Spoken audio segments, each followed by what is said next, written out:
employees. He denies all the allegations.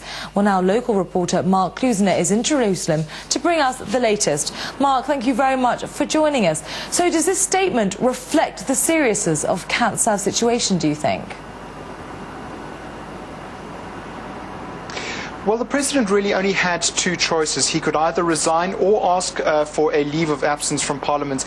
And he's done the latter, and I think that shows the seriousness of the situation in his eyes. He's continued to protest his innocence, saying that he is the victim of a smear campaign.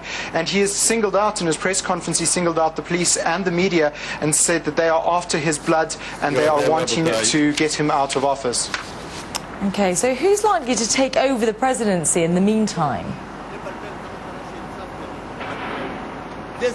Well, at this stage, the likely person will be the Speaker of Parliament, or the Knesset. Her name is Delia Etzik.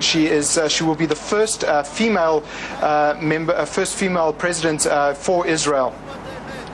And do you think his actions are likely to end calls for his resignation?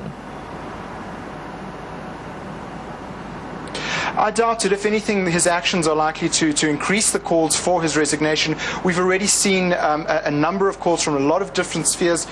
We've seen from Arab members of parliament, we've seen from Israeli members of parliament, we've seen from women's rights groups, and even the justice minister have called for him to step down.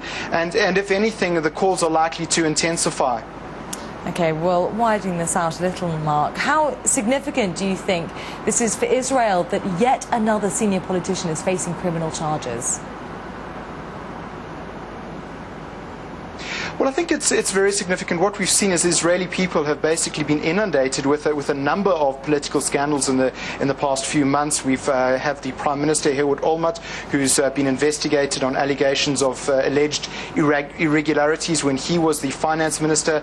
We have the defense minister Amir Peretz, who's basically, there have been calls for his resignation after the poor handling of the war in Lebanon. And last week we had the head of the Israeli army stepping down also over the handling of the war in Lebanon. So at this stage, the Israeli public has basically been inundated with this scandal, which has rocked the political establishment here. Okay, so you mentioned the scandal surrounding Olmert and Peres, but how are the Israelis reacting to this latest and particular scandal?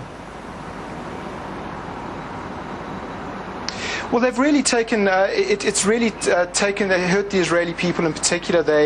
It's dominated the news here. There's been a lot of talk in the newspapers and the media, and a lot of them feel a little bit betrayed by the actions of the president.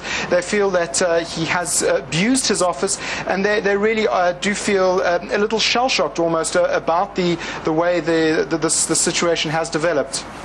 Okay, Mark Klusner, thank you very much for updating us on that story live from Jerusalem.